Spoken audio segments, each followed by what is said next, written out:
퇴근하고 나면 뭔가 해야겠다는 생각은 드는데 막상 소파에 앉으면 스마트폰만 들여다보다가 자게 되죠. 아침에 일어나면 또 후회하고요. 이게 반복되면서 저녁 시간이 그냥 사라지는 느낌 다들 한 번쯤은 경험해 봤을 겁니다. 저도 똑같았거든요. 매일 저녁이 그냥 흘러가는 게 너무 아까웠는데 어떻게 바꿔야 할지 몰랐어요. 그런데 몇 가지를 실천하면서 완전히 달라졌습니다. 지금부터 제가 실제로 써먹고 있는 방법들을 공유해 볼게요. 첫 번째로 가장 먼저 바꾼 건 퇴근 직후의 행동이었어요. 집에 도착하면 현관문을 닫는 순간부터 의식적으로 일과 거리를 두는 거죠. 신발 벗고 옷 갈아입고 그 사이에 깊게 숨을 3번 쉬는데요. 이게 단순해 보이지만 뇌한테 보내는 신호거든요. 이제 일은 끝났고 나를 위한 시간이 시작된다는 신호요. 실제로 심리학에서도 이런 의식적인 행동이 모두 전환에 엄청 효과적이라고 하더라고요. 회사 옷 입고 집에서 계속 있으면 머릿속도 계속 1모드에 머물러 있게 되는데 옷만 갈아입어도 기분이 확 바뀌거든요. 두 번째로 해야 할 건 저녁 시간을 토막으로 나누는 겁니다. 90분 단위로요.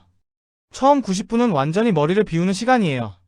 아무 생각 없이 멍 때리거나 가벼운 산책을 하거나 좋아하는 음악을 들으면서 그냥 쉬는 거죠.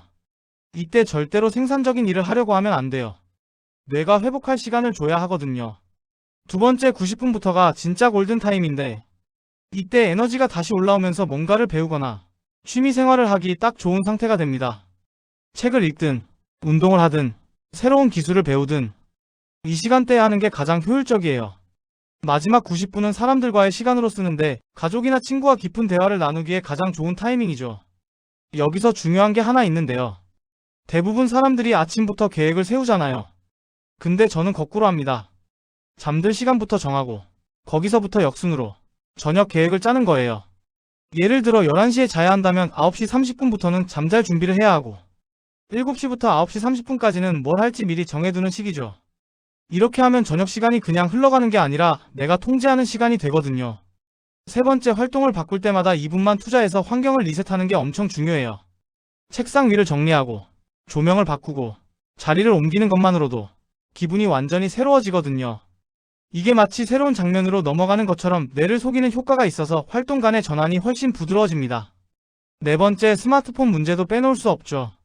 솔직히 이게 저녁 시간을 잡아먹는 가장 큰 적이거든요.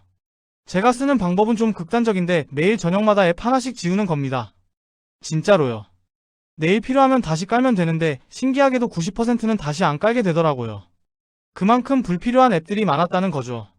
그리고 잠들기 1시간 전부터는 아예 폰을 다른 방에 두고 와요. 침실에서 폰이 보이지 않게 하는 게 핵심입니다.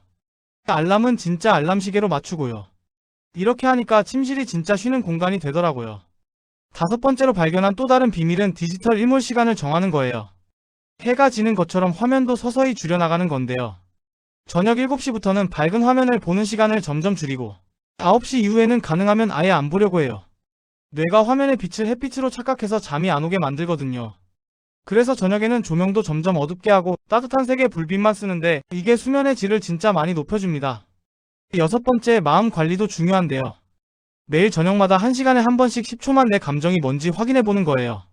지금 피곤한지, 행복한지, 불안한지 그냥 이름만 붙여보는 거죠. 바꾸려고 하지 말고요. 신기하게도 감정에 이름을 붙이는 것만으로도 그 감정의 힘이 40% 정도 약해진다는 연구 결과가 있어요.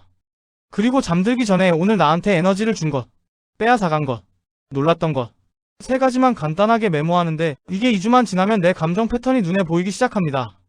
일곱 번째, 사람들과의 관계도 관리가 필요해요.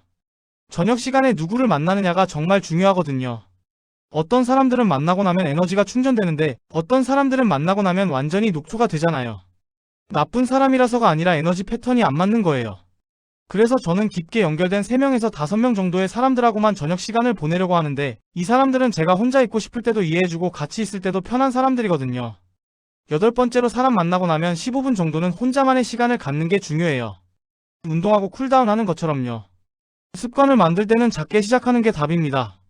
한 번에 하나의 큰 습관을 만들려고 하지 말고 30초 안에 끝나는 작은 행동들을 연결하는 거예요. 현관문 열고 들어가서 신발 벗고 옷 갈아입는 것처럼요. 이런 작은 행동들이 연결되면서 자연스럽게 루틴이 만들어지거든요. 그리고 매일 똑같은 걸 하면 지루하니까 4가지 정도 활동을 돌아가면서 하는 게 좋아요. 월요일은 책 읽고, 화요일은 그림 그리고, 수요일은 악기 연습하고, 이런 식으로요. 뇌가 다양성을 좋아하거든요. 에너지 관리도 빼놓을 수 없어요. 저녁에 갑자기 운동하려고 하면 안 되고요. 30분마다 일어나서 60초 정도만 스트레칭하거나 간단한 동작 몇 개만 하는 거예요. 이게 에너지를 충전하는데 훨씬 효과적이거든요. 그리고 에너지는 파도처럼 움직인다는 걸 알아야 해요. 5시부터 7시까지는 자연스럽게 낮아지고 7시부터 9시까지는 다시 올라오고 9시 이후에는 서서히 내려가야 정상이에요. 이 리듬을 거스르지 말고 따라가는 게 핵심입니다. 일과 삶의 경계를 만드는 것도 필요한데요. 벽을 세우는 게 아니라 다리를 만드는 거예요. 퇴근하고 바로 집 모드로 전환하는 게 아니라 15분 정도 전환 시간을 가지는 거죠. 산책을 하든 음악을 듣든 뭔가 중간 단계를 거치면서 천천히 넘어가는 게 스트레스를 훨씬 줄여줍니다. 여기서 가장 중요한 건 저녁 시간이 하루의 부록이 아니라는 거예요. 사실 저녁이 어떠냐에 따라 다음날 아침이 결정되거든요. 잘 쉬고 의미 있는 시간을 보내고 제대로 충전하면 아침에 완전히 다른 사람이 되어 일어나게 됩니다. 저녁을 잘 보내는 게 곧 인생을 잘 사는 거라고 생각해요. 이 모든 걸 다 할 필요는 없어요. 오늘 하나만 골라서 시작해보세요. 그게 뭐가 됐든 작은 변화가 쌓이면 언젠가 완전히 다른 저녁을 보내고 있는 자신을 발견하게 될 겁니다.